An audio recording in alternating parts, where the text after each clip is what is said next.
Happy Halloween, everybody. What a special time of year.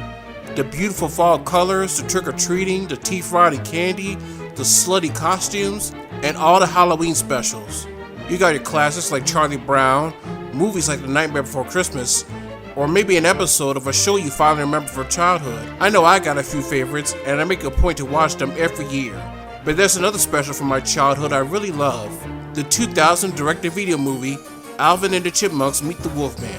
No, it's not technically a Halloween special, but it was a staple of Halloween programming blocks for many years.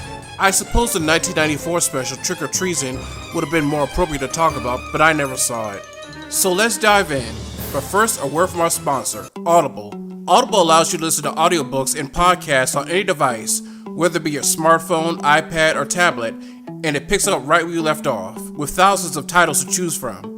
The book I'm listening to now is The Women in Me by Britney Spears and narrated by Michelle Williams, a memoir of pop singer Britney Spears and her road to stardom, her struggles, and more. I've heard great things about this and I can't wait to finish.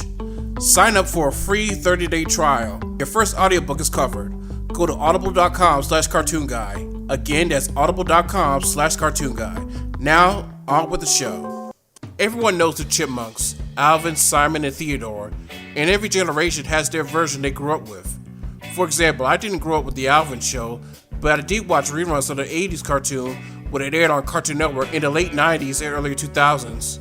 Not only that, but I also have the Chuck Jones Christmas special, and I generally think the Chipmunk Adventure is a fun movie. The Chipmunks fell into obscurity for a while, but those horrible live-action films briefly brought them back to the limelight, even getting a CG Nickelodeon show, until they fell out of the public eye yet again. The franchise was up for sale in 2021, but nobody wanted them. Not even Buy Everything in Sight Disney. Funny enough, in the late 90s, Universal had the rights to the Chipmunks, re-releasing the Chipmunk Adventure in 1998. Universal, of course, is the studio behind the iconic Universal monster movies. Dracula, Frankenstein, the Wolfman, the Creature from the Black Lagoon. With a recognizable library like that, why not reintroduce the monsters to younger audiences? So Universal's family film division, Universal Cartoon Studios, who are mostly known for the Land Before Time sequels, brought us two new Alvin and the Chipmunks DTV films, released from 1999 to 2000. Alvin and the Chipmunks Meet Frankenstein, and Alvin and the Chipmunks Meet the Wolfman. These films had the Chipmunks encounter the actual Universal monsters, similar to the Abbott and Costello comedies, where Bud and Lou would run into various monsters from the Universal Gallery. There were also follow-ups to the 80s series, since that's what most current audience were familiar with. The story. Alvin has become obsessed with horror movies, so much so that he's convinced the new next-door neighbor, Larry Talbot, is a werewolf, but no one believes him. Shy and meek Theodore, meanwhile, gets bitten by what he thinks is a dog, and then starts acting like a wild animal, a wolf of some kind. And even his behavior changes, going from sweet and innocent to mean and arrogant. Fittingly enough, this lands him the lead role of the school production of Dr. Jekyll and Mr. Hyde. As Alvin and Simon do some investigating, a third Theodore is turning into a werewolf and must break the curse by the next full moon, or he'll stay that way forever. The opening scene is fantastic. We'll hold homage to 1941's The Wolfman, especially with the scenery and atmosphere. I think it would have been a little better if the whole sequence was black and white instead of just a background, but whatever. The transformations are spot on too. You can tell the crew really did their homework on this.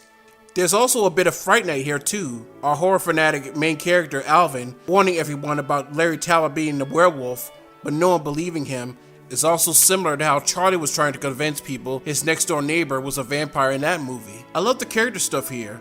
It focused on two characters that normally get sidelined. Theodore, of course, and the Chipette Eleanor, which is probably her biggest role in the whole franchise. So much so the other Chipettes don't even have much to do.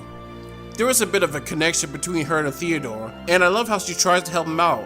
She even gets disgusted by his changed behavior. In the last act, the Chipmunk's father, Dave, goes to Larry Talbot's house to apologize for Alvin, who broke his cane as he was trying to hit Theodore with it to cure him. As the full moon rises, Talbot transforms into the Wolfman in front of a terrified Dave. I was 7 when this movie came out, and this scene scared me.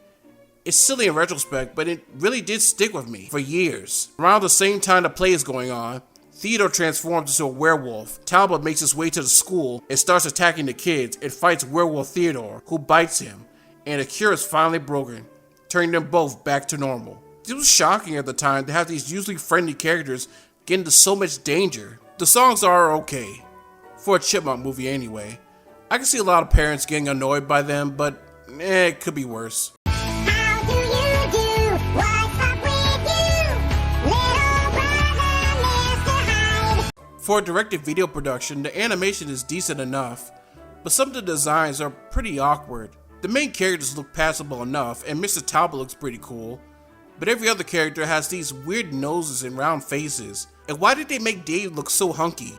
The film has some great voice talent too. My favorites have to be Rob Paulson as this flamboyant school theater director. Maurice LaMarche can be very intimidating as Mr. Talbot. And April Winchell as this horror TV host is very funny. And you can't go wrong with Frank Welker doing creature voices. There's some solid humor here too, like the scene where Dave is called to the principal's office, who mentions she's retiring soon. Dave's confused on why she's leaving so soon. It says she doesn't look a day over 50. She responds by saying she's 31, which is the result of dealing with Alvin for so long. Or during the play where the kids are improvising on the spot as all this madness is happening. And once in a while there's a good line or two that gets a chuckle. It's also kind of funny how the film wraps up. Dave finally gets to the school to kill Talbot in front of everyone, but the boys tell him everything's good now. He just saw a man turn into a werewolf in front of him. Wouldn't he want more answers? Who cares? Let's have a dance party. Alvin and the Chipmunks Meet the Wolfman was released on home video August of 2000, and on October 7th that same year, both it and Alvin and the Chipmunks Meet Frankenstein premiered on Cartoon Network's Cartoon Theater, which I remember watching it that night. And the following year, it aired during their Halloween marathon.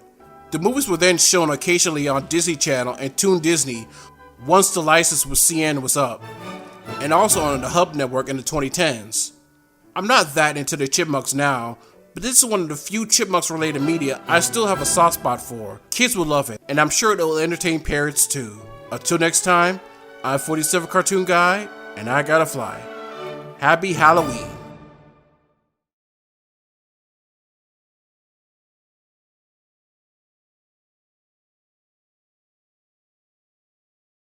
If you'd like to support this series and many other videos, click the link below to our Patreon. You could get a special credit at the end of each video, and a shout out to your YouTube channel or blog, a commission by me, and now my $5 tier. In addition to early access and special credits, you can request a Hanna-Barbera special or movie for me to review as part of my fantastic legacy of Hanna-Barbera mini-sode series. A lot goes into the making of these videos, and your help can make production go smoother, in terms of me paying for software, research materials, etc. And as always, if you're not able to donate, you could help by liking, commenting, subscribing, and clicking the bell icon.